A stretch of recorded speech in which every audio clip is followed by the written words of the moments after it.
Hi everyone, welcome or welcome back to the White Collar Engineer. Today in this video we are going to discuss a very important topic which is regarding the selection of the right B school. And in order to discuss about this important matter, we have Shruti with us. Hi Shruti, welcome to the White Collar Engineer. Please introduce yourself in front of our audience. So hi guys, my name is Shruti Sharma and I'm from Patna, Bihar. Currently I'm a student in IMT Nagpur. I'm doing PGDM in marketing. About my academic, I have pretty decent academic of 988 and also I'm a gold medalist in my UG. Apart from these, I am part of some committees in my college, and about my hobbies, like I do content creation of on LinkedIn as a hobby, and I also guide students on TopMate, and recently I got featured on Times Square New York by TopMate. And lastly, I want to thank you, Saleh, for inviting me for this session. Thank you. All right Shruti. So how did you figure out basically कि this is the need of the hour या फिर what are the factors according to you which one should keep in mind while selecting a good B school? So ज़्यादा students को क्या problem होता है ना कि they crack CAT, they score around 80 to 90 percentile, but still they are confuse कि कौन सा कॉलेज सेलेक्ट करना चाहिए. दे आर वेरी लाइक उनको पता नहीं रहता कि कौन से फैक्टर्स इंपॉर्टेंट हैं एक अच्छे बी स्कूल सेलेक्ट करने के लिए. So I have divided this into 6 categories की ये 6 फैक्टर्स बहुत जरूरी हैं कि अगर आपको कोई अच्छा बी स्कूल चाहिए, even if you are scoring 80 और even if you are scoring 90 और 96 डजंट मैटर, बट अगर आपका कॉलेज इन 6 क्राइटेरियाज पे आ रहा है ना, तो वो बहुत ही अच्छा है आपके लिए. First thing is obviously the brand name, and अगर उसका रेटिंग्स अच्छे हो, लाइक NIRF अच्छी हो या फिर AACS भी अच्छी हो, अगर उसकी रैंकिंग अच्छी है ना, फर्स्ट थिंग इज रैंकिंग. अगर रैंकिंग अच्छी है कॉलेज की, then obviously it's a good college, क्योंकि ज्यादातर स्टूडेंट्स इस क्राइटेरिया पे कॉलेज को सेलेक्ट करते हैं, क्योंकि ऑब्वियसली आपने देखा होगी IIMs की रैंकिंग ज्यादा अच्छी रहती है, या फिर कुछ अच्छी बी स्कूल है ना, तो उसकी रैंकिंग बहुत अच्छी होती है. तो पहला आप रैंकिंग देखो. Second thing is for an MBA, अगर आप MBA के लिए जा रहे हो ना, तो आपके मन में होता है कि मुझे अच्छी प्लेसमेंट चाहिए, तो फॉर सेकंड फैक्टर होता है कि अच्छी प्लेसमेंट. तो अगर कोई कॉलेज अच्छी प्लेसमेंट प्रोवाइड कर रहा है, एंड अच्छी प्लेसमेंट से ये मतलब नहीं है कि that college is providing you 20 LPA. For some student 10 LPA is good placement, for some student 20 LPA is good CTC. तो वो आप पे डिपेंड करता है कि आपके लिए कौन सी अच्छी CTC है, 10 LPA और 20 LPA. तो आप उस हिसाब से देखो कि आपके क्राइटेरिया में आपके वो फैक्टर आप मैच कर रहा है कि नहीं कर रहा है. थर्ड थिंग इज होता है कि नेटवर्किंग, एलम का बेस कैसा है, वहाँ पे आप कैसे नेटवर्किंग कर रहे हो, तो वो भी जरूरी है, क्योंकि आज का मार्केट काफी कॉम्पिटिटिव है. बहुत बार ऐसा होता है ना कि कॉलेज के थ्रू आपको प्लेसमेंट नहीं लगेगी, ऐसा हो जाता है कभी कभी. तो आप किस पे डिपेंड रहोगे? ऑब्वियसली आप बाहर में विदाउट किसी रिलेशन या फिर विदाउट जान पहचान के आप जाओगे तो बहुत मुश्किल होता है जॉब लेना, और खास करके आपको अगर एक अच्छे बेस सैलरी चाहिए तो आप डिपेंड करोगे उस एलम पे, उस नेटवर्किंग पे. आप जाओगे लिंक्डइन पे, लोगों को अप्रोच करोगे, अपने एलम्स को अप्रोच करोगे, तो वो नेटवर्किंग बहुत जरूरी है, वो एलम बेस बहुत जरूरी है. अगर आपका कॉलेज 20 साल 30 साल पुराना है ना, तो बहुत अच्छी चीज है, आप जा सकते हो. तो fourth most important thing is ROI, कि आप अपने कॉलेज में कितना इन्वेस्ट कर रहे हो और आपको इन रिटर्न कितना मिल रहा है. So let's say if you are investing 25 lakhs in your college in 2 years of MBA और आपको सिर्फ 10 LPA की CTC मिल रही है, तो दैट इज नॉट फेयर. ठीक है, तो वो अच्छी चीज नहीं. आप काउंट कर लो कि भाई कॉलेज का फीस कितना है, आप वहां से निकलोगे तो कितने की सैलरी लेके निकलोगे, तो ये भी जरूरी है. अगर कोई कॉलेज है लेट्स से वो 15 LPA का मतलब 15 लाख का ले रहा है फीस फॉर 2 years और आपको 10-12 की CTC दे रहा है, तो दैट इज फाइन. बहुत सारे स्टूडेंट्स का ना उतना वो नहीं होता कि मुझे 20 की चाहिए, मुझे 30 की चाहिए. उनका होता है कि चलो स्टार्टिंग में अगर 10 की भी लग रही है तो सही है. तो वो स्टूडेंट्स अपने हिसाब से देख सकते हैं कि उनको कितने की चाहिए. इट्स लाइक ये कोई छोटी या खराब बात नहीं है. And fifth most important thing for me is like global exposure, क्योंकि बहुत सारे कॉलेजेस जो होते हैं ना, वो अपने स्टूडेंट्स को स्टूडेंट एक्सचेंज प्रोग्राम में भेजते हैं, जो कि अच्छी चीज है. बहुत लोग जाते हैं इस चीज में. अगर if you are willingly investing अलग से 10 lakhs into getting global exposure, आप बाहर जा रहे हो, आप नेटवर्किंग कर रहे हो, आप वो माइंडसेट लेके आ रहे हो बाहर से, that is also good thing. अगर आपको इन्वेस्ट करना है, आपको एक अच्छा एक्सपोजर चाहिए, तो दैट इज ऑल्सो ओके. क्योंकि अगर किसी कॉलेज की रैंकिंग कम है या फिर वो उतना अच्छा कॉलेज नहीं है, तो ऑब्वियसली उसके साथ बाहर के कॉलेज वो एक्सपोजर नहीं दिला पाएंगे, वो कोलैबोरेशन नहीं हो रखा होगा उनका. तो अगर कोई कॉलेज अच्छा एक्सपोजर दिला रहा है, ग्लोबल एक्सपोजर दिला रहा है, in fact my college also give global exposure, तो वो अच्छी चीज है, आप जा सकते हो इस चीज के लिए.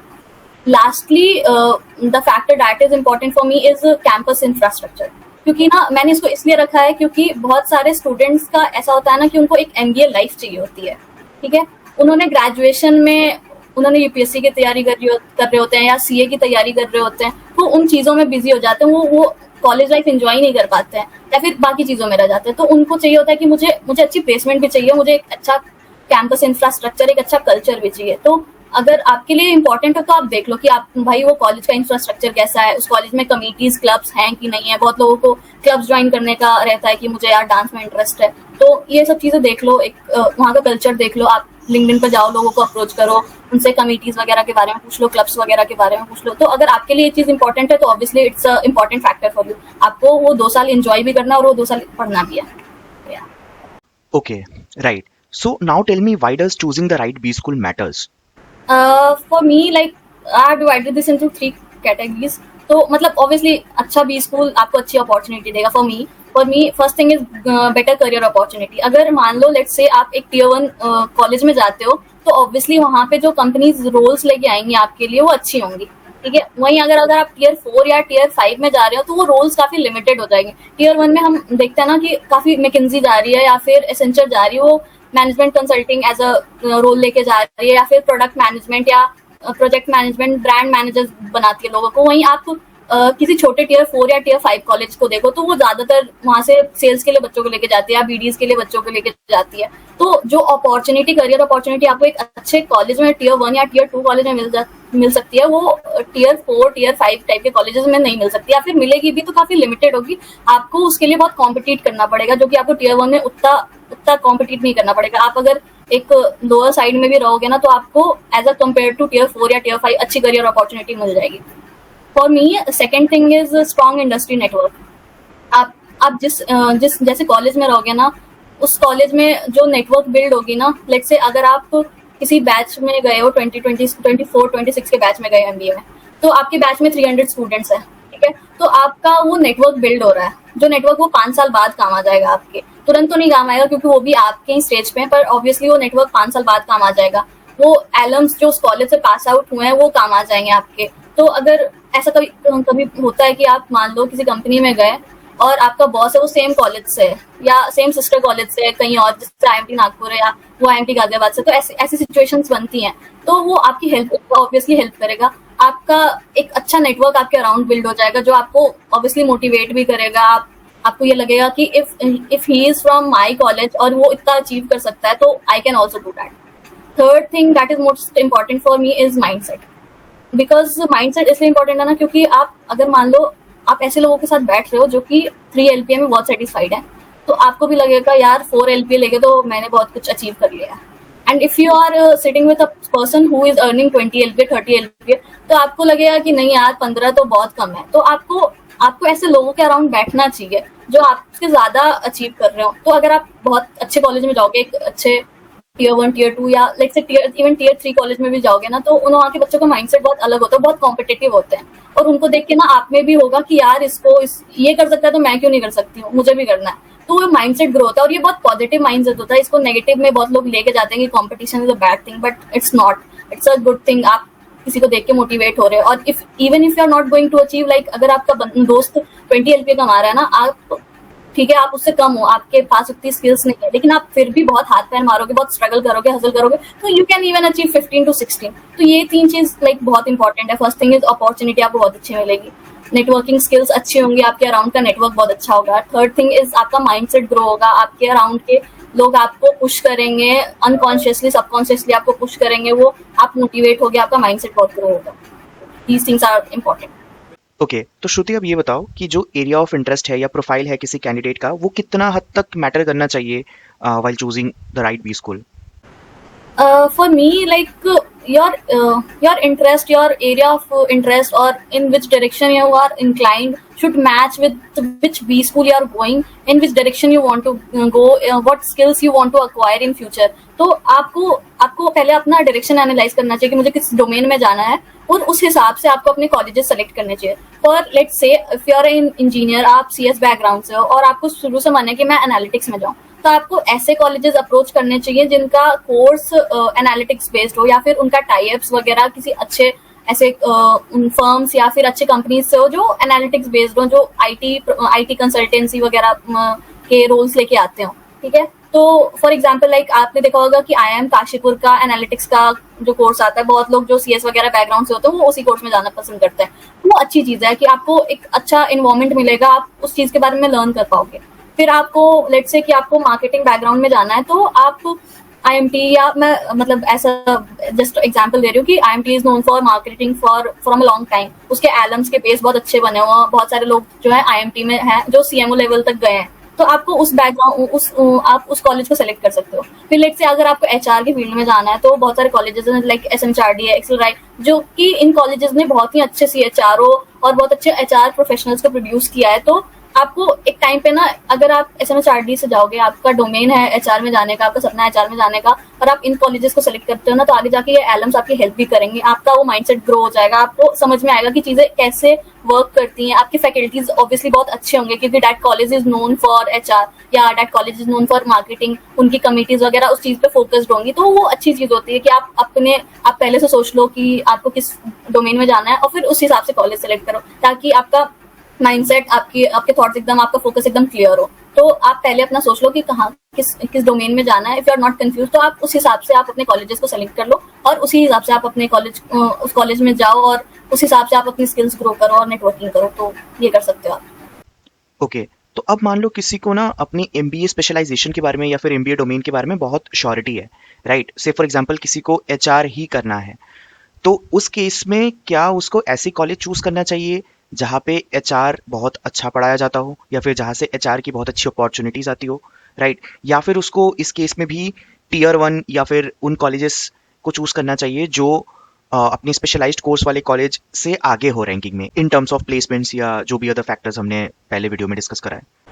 यार, अगर फैक्टर्स बहुत ज्यादा लैग कर रहे हैं ना, कि आप मान लो लेट्स से आप IIM कैलकाटा जा रहे हो, ठीक है, और that is not known for HR, या that is not known for HR, और आपको कोई बहुत ही अच्छा HR फील्ड का एक कॉलेज मिल रहा है जो Tier 4 या Tier 5 है, तो ये काफी बड़ा लैग हो गया। तो ये लैग तो आपको एकदम इजीली समझ में आएगा। छोटे लैग्स हैं तो आप जज कर सकते हो कि उसका उसका लाइक उतना अगर आपको मैटर करता है कि आपको बस ब्रांड नेम ही चाहिए, आप बाद में उस चीज में स्पेशलाइजेशन कर लोगे, जॉब वॉब में जाके वो नेटवर्क बिल्ड कर लोगे, तो फिर आप ऑब्वियसली एक अच्छे कॉलेज को सेलेक्ट कर लो। लाइक बहुत लोग Tier 1 और Tier 2 में कंफ्यूज हो जाते हैं कि मान लो कि एक अच्छा कॉलेज है जो HR का, वो Tier 2 का है, लेकिन आपको दूसरा कॉलेज Tier 1 में मिल रहा है। तो बहुत लोगों के लिए, जिनके लिए ऑब्वियसली वो पर्सनल चॉइस होती है, अगर किसके लिए अगर ब्रांड नेम आपको चाहिए, आपको टैग चाहिए, तो आप ऑब्वियसली Tier 1 में जाओ। लेकिन आपको बस वो एकदम श्योर हो कि आपको बस HR ही चाहिए, और आपको नेटवर्क बनानी है, और आपको फर्क नहीं पड़ता कि वो Tier 2 है, आपको पता है कि आप Tier 2 में भी रह के ग्रो कर जाओगे, वो skill set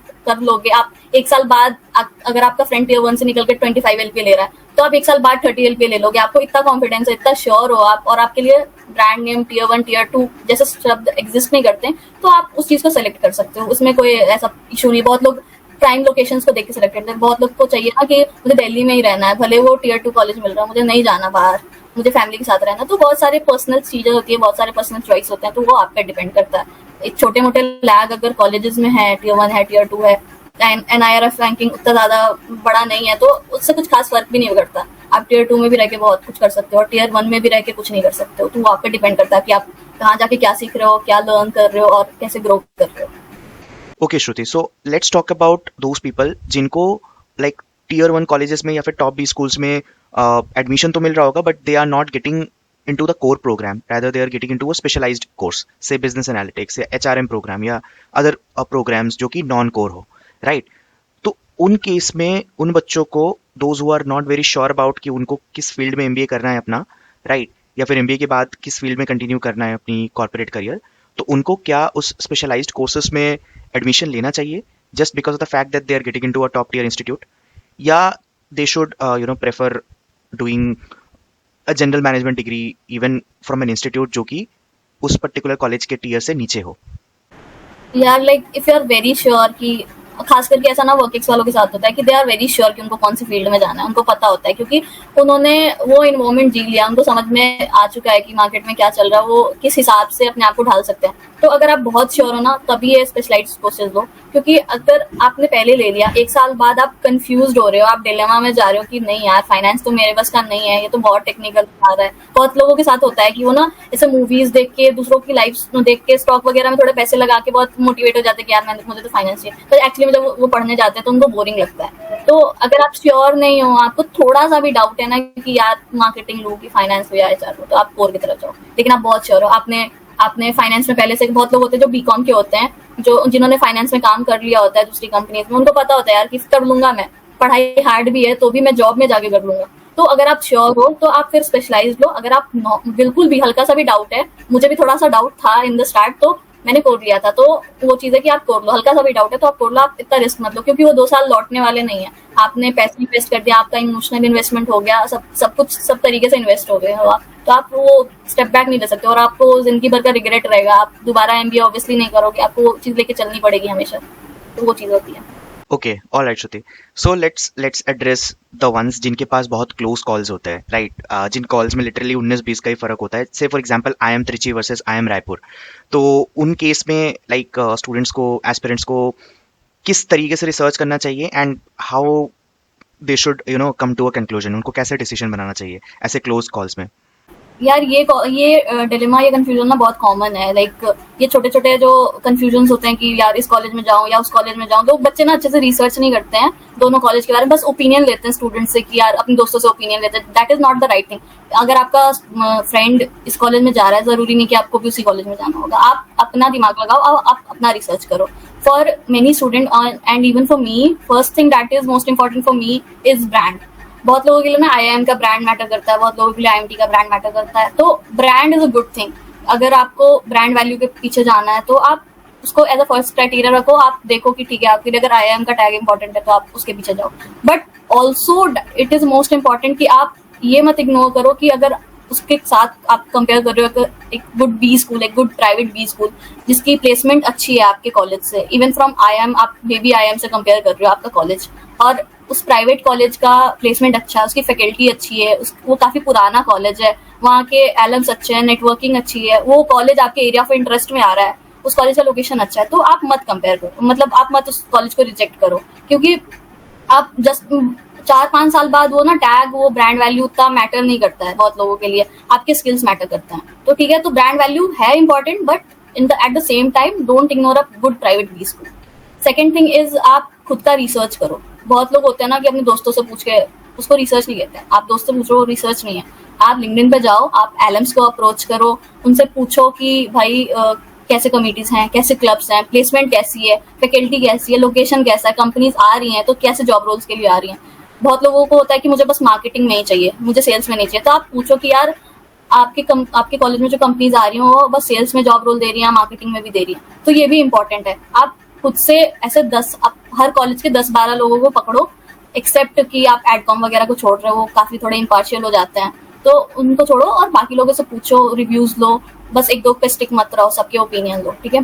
third thing is area of interest. अगर जैसे मैंने बोला कि आपका माइंडसेट क्लियर है कि मुझे एचआर में जाना है, मार्केटिंग में जाना है, एनालिटिक्स में जाना है, तो आप उस हिसाब से कॉलेज सेलेक्ट करो, तो वो आपके लिए ज्यादा अच्छा होगा। आपका एलम बेस वैसा, आपका नेटवर्क वैसा बन जाएगा, आपका माइंडसेट वैसा ग्रो हो जाएगा, आप उस टाइप के स्किल सीखोगे। तो ये चीजें इंपॉर्टेंट है। आप अपने हिसाब से कंपेयर करो कि आपका गोल क्या है, आप कौन से कॉलेज में जाना चाहते हो, ठीक है। फोर्थ थिंग इज आप प्लेसमेंट कंपेयर कर सकते हो। बहुत लोगों के लिए इंपॉर्टेंट होता है, बहुत के लिए क्या, सबके लिए इंपॉर्टेंट होता है ऑब्वियसली प्लेसमेंट। तो आप प्लेसमेंट कंपेयर करो कि यार अगर बहुत छोटा सा गैप है कि लाइक 2 बेबी आईएम्स के बीच में कंपेयर कर रहे हो, तो आप उसके प्लेसमेंट रिकॉर्ड देखो, पास्ट ईयर के 5-6 ईयर के प्लेसमेंट रिकॉर्ड देख लो, इंटरिम प्लेसमेंट रिकॉर्ड देख लो, एसआईपी रिकॉर्ड देख लो, और कंपेयर करो कि यार इसका एवरेज प्लेसमेंट मान लो 15 है, इसका 17 है।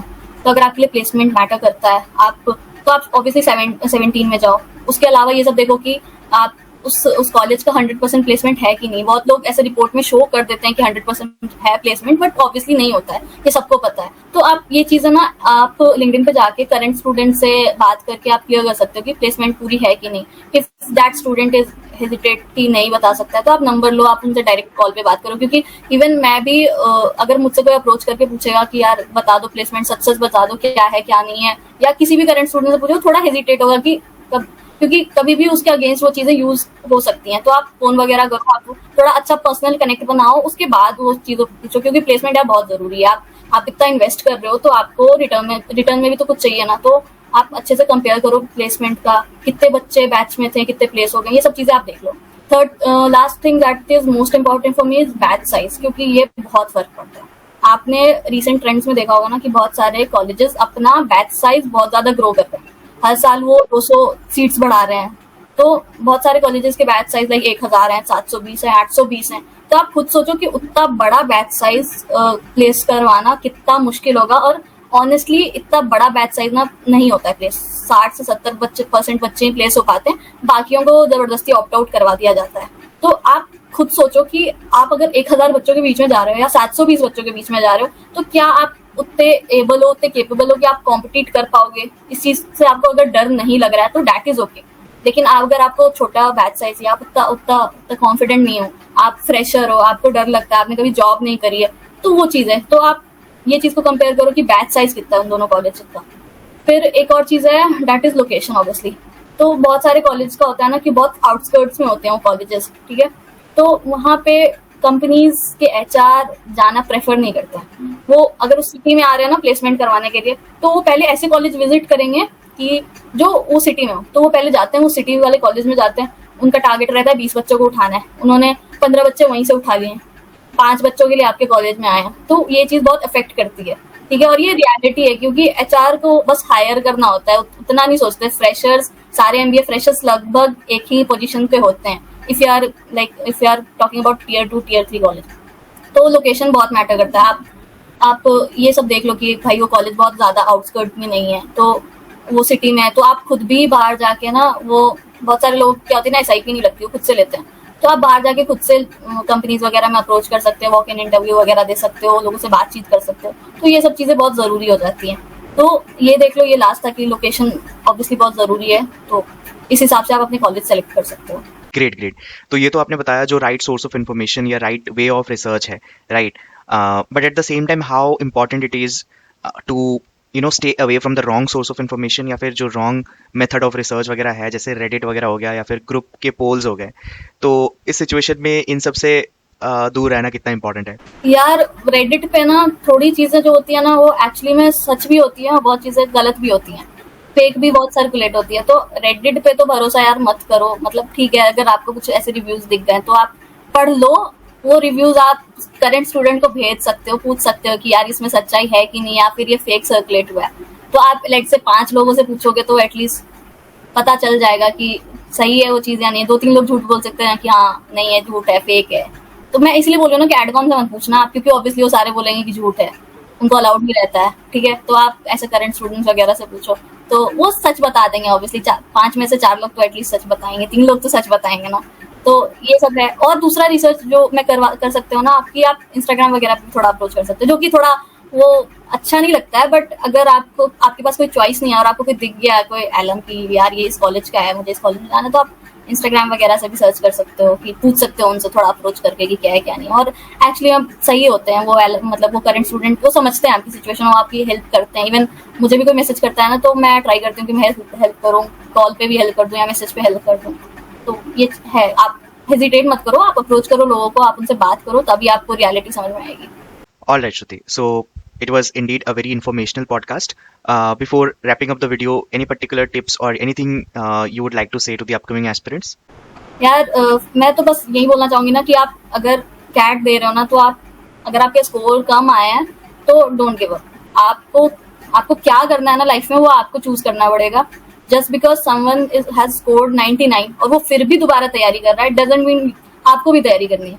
अगर आप 85 में कॉलेज सेलेक्ट कर रहे हो, 89 में कॉलेज सेलेक्ट कर रहे हो, टियर 2 या टियर 3, और आप सेटिस्फाइड हो उस चीज से, आपको पता है कि आप उस कॉलेज में जाओगे, आप बहुत स्किल्स ग्रो कर लोगे, आप आउटपेस कर लोगे स्टूडेंट को, आप 2 साल बाद अपने उस फ्रेंड के कंपैरिजन में बराबर आ जाओगे जो बहुत अच्छे कॉलेज से पढ़ रहा है, टियर 1 से पढ़ रहा है, आप टियर 3 से पढ़ रहे हो, आपको इतना श्योर है खुद पे ना, तो आप चले जाओ। आप 1 साल और वेस्ट मत करो। जरूरी नहीं कि आप इस साल एक बार और कैट दोगे तो निकल जाएगा, ठीक है। तो ये डिमोटिवेट करने के लिए नहीं बोल रही हूँ, प्रैक्टिकल सोल्यूशन दे रही हूँ। और दूसरी चीज है कि अगर आपको लग रहा है ना कि आप कर लोगे कैट, यार आपने 80 लाया है, आप अगले साल 99 प्लस ले आओगे, तो आप उस चीज के लिए भी जा सकते हो। वो आप पे है, आप दूसरों से इन्फ्लुएंस मत हो कि सामने वाला क्या कर रहा है, आपका दोस्त क्या कर रहा है। आपको क्या करना है, आपको देना है कैट तो दो, नहीं देना है तो मत दो, लेकिन जो भी करो ना थोड़ा कॉन्फिडेंटली करो। और सेकंड थिंग इज कि आप किसी भी कॉलेज में जा रहे हो, आप टीयर 1 में जा रहे हो या टीयर 3 में जा रहे हो, आप वहां जाके यार अगर टाइम पास करोगे ना तो कुछ नहीं होने वाला, आप बहुत चीजें लॉस्ट कर दोगे। तो आप कहाँ जा रहे हो वो इम्पोर्टेंट नहीं है, आप जाके वहां पे क्या कर रहे हो, क्या स्किल्स ग्रो कर रहे हो, कैसे अपने रिसोर्सेज को यूटिलाइज कर रहे हो, अपने नेटवर्क को यूटिलाइज कर रहे हो, वो इम्पोर्टेंट है। तो जो भी करो, कैट देना है तो कॉन्फिडेंटली दो, नहीं देना है तो कॉन्फिडेंटली टीयर 2 टीयर 3 कॉलेज में जाओ, किसी के बात में मत आओ, अपना दिमाग लगाओ, अपना रिसर्च करो, अपना एनालिसिस करो और उसके बाद decision low. Great. It's been a pleasure hosting you, Shruti. Thank you so much for coming to the White Collar Engineer and sharing such valuable insights about, how to choose the right B school. We wish you all the best for your future endeavors. Thank you सले।